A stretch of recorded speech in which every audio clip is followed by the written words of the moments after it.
നമസ്കാരം, 4K ന്യൂസിലേക്ക് സ്വാഗതം. കർണാടകയിലെ ഹാസനിലെ NDA സ്ഥാനാർത്ഥിയും JDS സിറ്റിംഗ് MPയുമായ പ്രജ്വൽ രേവണ്ണയ്ക്കായി ലുക്കൌട്ട് നോട്ടീസ്.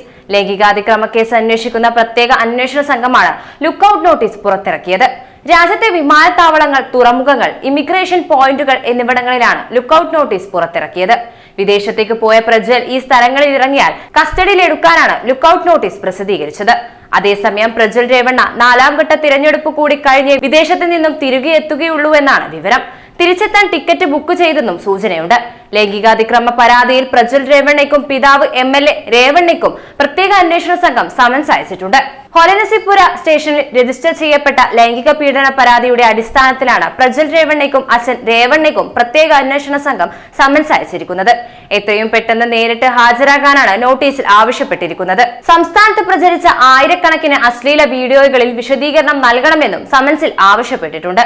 ഗുരുതരമായ കുറ്റകൃത്യങ്ങൾ നടത്തിയ ഒരാളെ തിരിച്ച് ഇന്ത്യയിലേക്ക് നാടുകടത്താൻ ജർമ്മൻ ഫെഡറൽ പോലീസിനെ വിദേശകാര്യ മന്ത്രാലയത്തിന്റെ സഹായത്തോടെ വിവരം അറിയിക്കണം. നാടുകടത്തേണ്ട തരം കുറ്റമാണ് പ്രതി ചെയ്തതെന്ന് ഫെഡറൽ പോലീസിന് ബോധ്യപ്പെട്ടാൽ ലോക്കൽ ഫോറിനർ രജിസ്ട്രേഷൻ ഓഫീസിനെ വിവരം അറിയിച്ച് പ്രതിയെ ലോക്കൽ പോലീസ് കസ്റ്റഡിയിലെടുക്കും. ഫെഡറൽ പോലീസിന് കൈമാറും. അവിടെ നിന്ന് ഫെഡറൽ പോലീസ് ഉദ്യോഗസ്ഥർ തന്നെ വിമാനമാർഗം പ്രതിയെ ഇന്ത്യയിലെത്തിച്ച് തദ്ദേശീയ പോലീസിന് കൈമാറും. പ്രജ്വൽ രേവണ്ണയുമായി ബന്ധപ്പെട്ട അശ്ലീല വീഡിയോ വിവാദത്തിന് പിന്നാലെയാണ് പ്രജ്വലിന്റെ വീട്ടിൽ ജോലി ചെയ്തിരുന്ന സ്ത്രീ പരാതിയുമായി രംഗത്തെത്തിയത്. പ്രജ്വലിനും പിതാവ് HD രേവണ്ണയ്ക്കുമെതിരായാണ് ലൈംഗികമായി പീഡിപ്പിച്ചെന്ന പരാതി ജോലിക്കാരി നൽകിയത്. JDS ദേശീയ അധ്യക്ഷനും മുൻ പ്രധാനമന്ത്രിയുമായ HD ദേവഗൌഡയുടെ മകനാണ് മുൻ മന്ത്രി HD രേവണ്ണ. രേവണ്ണയുടെ മകനാണ് പ്രജ്വൽ. ജോലിക്ക് ചേർന്ന 4ാം മാസം മുതൽ പ്രജ്വൽ തന്നെ ക്വാർട്ടേഴ്സിലേക്ക് വിളിപ്പിക്കാൻ തുടങ്ങിയെന്നും HD രേവണ്ണയും പ്രജ്വലും വനിതാ ജോലിക്കാരെ വീട്ടിൽ വെച്ച് ലൈംഗികമായി പീഡിപ്പിച്ചെന്നും അതിജീവിത ആരോപിച്ചു. രേവണ്ണയുടെ ഭാര്യ വീട്ടിലില്ലാത്തപ്പോഴെല്ലാം അയാൾ സ്ത്രീകളെ സ്റ്റോർ റൂമിലേക്ക് വിളിപ്പിക്കും. പഴങ്ങൾ കൊടുക്കുന്ന സമയത്ത് ശരീരത്തിൽ സ്പർശിക്കും. സാരിയുടെ പിന്നുകൾ അഴിച്ച് ലൈംഗികമായി ഉപദ്രവിക്കാൻ തുടങ്ങുമെന്നും അവർ കൂട്ടിച്ചേർത്തു. അതേസമയം പ്രജ്വൽ രേവണ്ണയുടെ ലൈംഗിക വീഡിയോകളെ കുറിച്ച് BJP നേതാക്കൾ നേരത്തെ അറിഞ്ഞിരുന്നതായാണ് റിപ്പോർട്ടുകൾ പുറത്തുവരുന്നത്.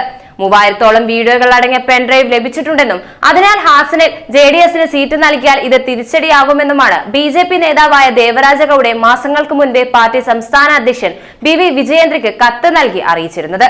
തനിക്ക് ലഭിച്ച പെൻഡ്രൈവിൽ ആകെ 2976 വീഡിയോകൾ ഉണ്ടെന്നാണ് ദേവരാജ ഗൌഡെ കത്തിൽ അവകാശപ്പെട്ടിരുന്നത്. വീഡിയോകൾ പ്രചരിച്ചതോടെ സംഭവത്തിൽ അന്വേഷണത്തിനായി പ്രത്യേക സംഘത്തെ കർണാടക സർക്കാർ നിയോഗിച്ചിരുന്നു. ഇതിന് പിന്നാലെയാണ് വീട്ടുജോലിക്കാരിയായ 47കാരി പ്രജ്വൽ രേവണ്ണയ്ക്കും പിതാവ് HD രേവണ്ണയ്ക്കുമെതിരെ പീഡന പരാതി നൽകിയത്. കേസിൽ ഇരകളായ സ്ത്രീകളുടെ മൊഴികൾക്കൊപ്പം ദൃശ്യം പുറത്തെത്തിച്ചുവെന്ന് കരുതുന്ന ഡ്രൈവർ അടക്കം സാക്ഷികളാക്കി ഉറച്ചുനിന്നാൽ പ്രജ്വലിനെ കാത്തിരിക്കുന്നത് നീണ്ടകാലത്തെ ജയിൽവാസമാകും.